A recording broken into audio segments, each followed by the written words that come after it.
What if Storm and Starfire swapped universes? Only one way to find out. I think Starfire would fit real well into the Marvel universe. There's no shortage of alien races in Marvel, so there's room for Tamaran, or at least a Tamaran equivalent. So Kori's backstory can be lifted straight from DC, plopped right into Marvel, without needing to change anything about her planet or family history. Everything stays the same, until the moment that she escapes from the Citadel, after she's experimented on and gets her powers. With all of Marvel's major spacefaring teams, Kori just has to run into at least one or two of them before coming to Earth. One of which, the Nova Corps, functions kinda like the Lantern Corps in DC. They'd be great for a first encounter for Kori post-prison break, providing her with some refuge, assuming the Novas do that sort of thing. Feel free to let me know in the comments if they don't. But they'd probably already be working against the Citadel, and I could see them teaming up with Kori for a period of time to weaken the Empire. With her being enslaved by them for so long, she's sure to have picked up on some of their secrets or weaknesses in passing, but that would be the extent of their partnership. Starfire works better on teams that have more of a friendship or found family dynamic versus a strict military organization, or any other type of team where it's strictly business. But she'd definitely appreciate the help. Now the Guardians of the Galaxy, that's a much better fit for Kori.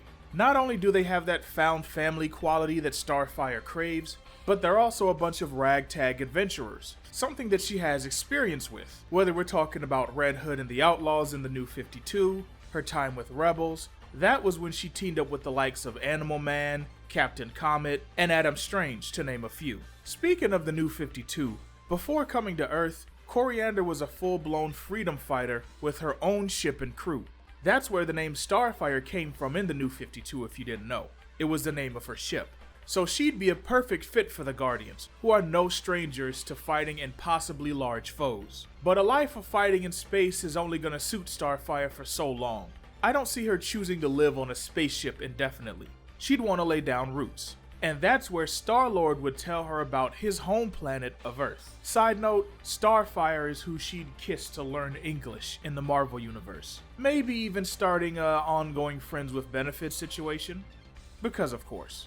But after being brought to Earth, somehow the Citadel returns. The fighting starts back up again. And who should come to her aid but the Fantastic Four, who've been monitoring the whole thing from the Baxter Building. Throw in a couple Avengers as well, just for good measure. After repelling the invasion, the teams would become acquainted with koriand'r of Tamaran. Reed Richards might even know something about Tamaran, since knowledge about different planets and species is right up his alley. She also has something in common with the Fantastic Four. She's a mutate. For the uninitiated, mutate is Marvel's term for non-mutant born people who get powers from scientific sources like chemicals or exposure to different energy waves. Since Kori's starbolts are a direct result of her psion experiments, that makes her one as well. Kori would be deathly homesick by now, just like when she first joined the Teen Titans. And she'd still be under the impression that she couldn't return, so she would need to find residence on Earth. The Baxter Building would make a perfect temporary home until she could adjust to life on Earth and eventually move out on her own. While she was there, Johnny Storm would obviously do all of the flirting, just like Beast Boy in DC, and she'd playfully shoot him down in the same fashion. Her experience in space and with energy absorption, as well as spacecraft and high-tech weaponry, would really make her a natural fit for Marvel's first family, to the point where she'd become an official secondary member. They may even be the ones who give her the moniker of Starfire. Say for instance, Reed is checking out her physiology and makes a remark like, "Her cells are all like stars, each one radiating with fire." And the name would just stick from there. Just like in DC, Kori would befriend many of Earth's heroes and work with them frequently, eventually crossing paths with the X-Men, many of whom would become her close friends. She'd definitely be cool with Colossus. He's just so kind-hearted that I think he'd be irresistible to Kori. She and Rogue would also be good pals, probably sparring partners who'd go out clubbing from time to time. Also, Firestar, hello? The friendship just writes itself. But who would she truly, deeply bond with on a romantic level? None other than Nightcrawler. That's right, Kurt Wagner himself. I did a whole video on those two being a pair a good long time ago, and I'll link that in the description. But as weird as it may sound, I think they'd make a great couple. And if they break up, it will not be just because Kurt's an X-Men. So at this point, Starfire's comfortable on Earth, but I think she would operate best as a solo hero, similar to She-Hulk, who's in the Avengers and the Fantastic Four, but is more known for her solo adventures.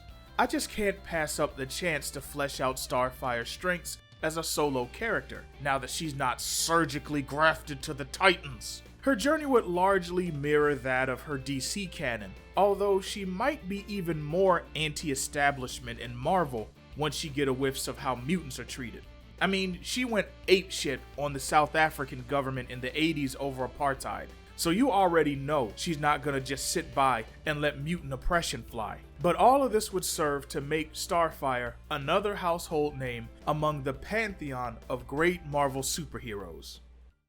Now let's move on to Storm in DC, which is going to be a bit more challenging and complex since there are no mutants in the DC universe. At least not like they are in Marvel. Yes, DC does have metahumans, many of whom possess the meta gene.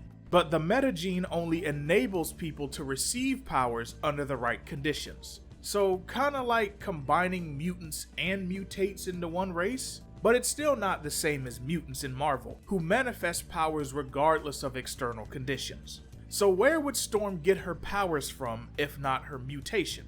I think the answer lies in Storm's bloodline, which is full of powerful magic practitioners. And this goes hand in hand with another subspecies of humans in DC, the Homo Magi. These are humans born predisposed to wield magic. Magic incantations, magic by touch, you name it, they can do it. And could you imagine Zatanna and Storm on the same team? I mean, they gon' jack you up with all types of spells, and they'd also never shut up. And it's not like we haven't seen Storm go full mage before. In Uncanny X-Men 160, we meet a version of Storm who was trapped in limbo by the demon Belasco. This Storm had her magic potential fully unlocked by the demon, and then she used these newfound heights to free herself and prevent our X-Men from suffering the same fate as her team, all of whom died at Belasco's hand. Then there's all the gods in DC who could be connected to Storm and her family. Many of the same gods that Marvel has adapted are in DC as well, including the Orishas from the Yoruba religion. We just saw Storm meet Shango of the Orishas a couple issues ago in Storm's solo series, and it was an explosive introduction to say the least. All of this equals Storm, who still develops control of the elements. And instead of her mystical heritage being used to augment her powers, the mysticism would be her powers. Other than that, her backstory really doesn't need to change. Since she's not a mutant though, what would bring her powers out, and when would they come out? Depending on how much she knows about her lineage, she may have already started that journey as a young child, even if it starts out just as a way to keep the memory of her parents alive. But this would eventually draw her to Kenya, where she'd meet the Uzuri tribe and begin to truly hone her mystical weather controlling skills. She'd still need to learn about the sanctity of life and balance, just like in Marvel. And eventually she'd be worshipped as a tribal goddess while whipping up storms from scratch. In fact, this would still bring her under the radar of a very powerful person who would become her mentor. But instead of Charles Xavier, it would be Wonder Woman.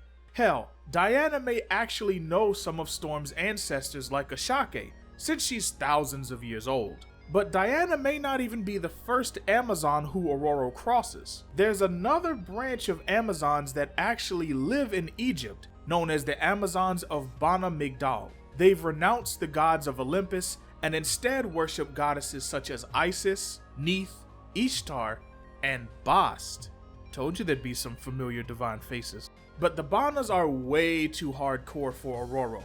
I'm talking about male slaves and mercenary life hard. Diana and the Amazons of Themyscira seem more like proper Ororo speed. From there, I could see Ororo teaming up with Wonder Woman on a semi-regular basis after taking a trip to Themyscira. This would be her introduction to the larger world of heroism. It would be a while before she joined any teams officially though, because Ororo would understand the severity of her powers being used improperly. But now that her horizon has been broadened, I think she would start to do a bit of globetrotting to continue her growth and learn more about her powers, connecting with different parts of the biome on a deep level. Eventually, she'd become a candidate for the Justice League, as one of Earth's most formidable mystics, but I'm still not sure she'd be in a rush to join. Similar to Starfire, I really like using this time to hone who she would be on her own.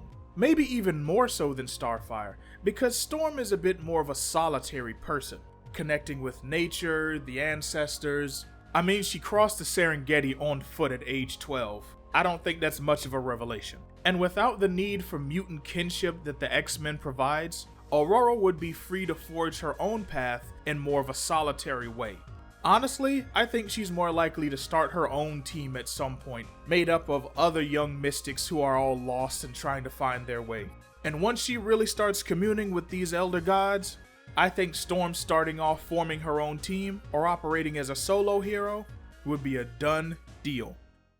Shout out to everyone who requested this topic, and if you have any of your own requests, email them to me at stormstarfire42@gmail.com. But before you do that, comment below and let me know what you thought of my takes on Storm in DC and Starfire in Marvel. And then click this video right here to get more Weather Witch Goddessness or Alien Warrior Hippie Princess in your life.